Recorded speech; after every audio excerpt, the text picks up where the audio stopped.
Let's take you back to Brussels. Now, remember, just to give you the recap, Jean-Pierre Bemba was a former DRC political leader after being a rebel leader. He was part of a government, a transition government in 2003 after a peace deal.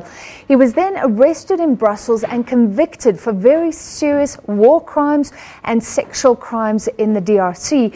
And this week, that conviction has been overturned.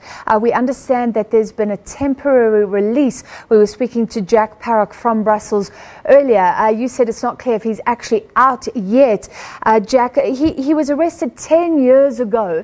Explain how this African leader was convicted on these serious crimes and how that was overturned. Where are we now? Indeed, so we don't know exactly whether he's going to be released. We hope to find out a bit more details. Everybody's trying to find out when exactly that's going to happen. He remains, we understand, in detention in The Hague. Essentially what happened back in 2008, after he'd fled Kinshasa, he was arrested here in Belgium and transferred to The Hague, where his trial began in 2010. In 2016, he was convicted of war crimes and crimes against humanity for his actions after he sent in his MLC troops into the Central African Republic essentially to try and quell a potential coup against the then CAR president, Ange Felix Patas. It was understood that he was convicted in 2016, and the court, it was seen as a win for a court because of those charges of sexual crimes that were upheld, the ordering of rape as a method of terror against the civilian population. But essentially what happened is when it came to appeal last Friday, it was overturned because they said that while the ICC says that while it understands that those crimes definitely did happen in the Central African Republic, they couldn't pin Jean-Pierre Bemba as the man who directly ordered them, or that he didn't do enough to prevent his troops from conducting those crimes. This is an interesting legal case because we've in the past said that Nazi leaders are responsible for what happened under them, even CEOs of companies responsible for what happens below them. But he's now convinced the court, hasn't he, that he couldn't control what the rebels were doing. That's exactly the case. It's a very interesting one because of those comments that Jean-Pierre Bemba himself has made.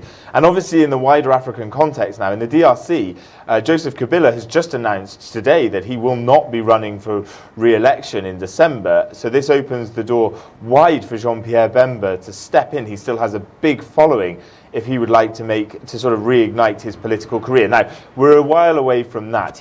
While we understand that the ICC is going to give him this interim release, he's not allowed to speak publicly, especially not about the case. He has to remain in the address that he's given to the court and can't leave. And that's because on July the 4th, he will be sentenced for a witness tampering case, which could bring up to a 5-year prison sentence. Now, he has already served 4.5 years since 2013, which is why he's being released, because also his co-defendants in that case were allowed to be free, were at liberty at least while the trial was ongoing. It's a very, very complicated set of dual cases at the International Criminal Court, but we understand now that Bemba is soon, if not has been already released. It's often claimed that African leaders are the focus of The Hague's attention. Those are the cases that are prosecuted. Now that the main conviction, not the witness tampering, but the main war crimes conviction has been overturned, will that add to the claims of unfairness, do you think?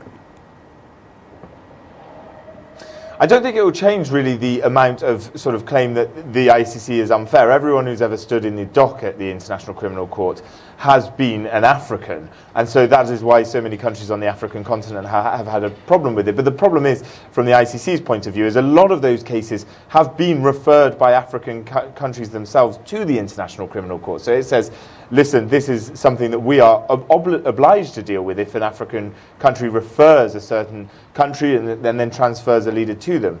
What the question will be is how effective the International Criminal Court can be in prosecuting, convicting and upholding convictions against people for some of the world's worst crimes.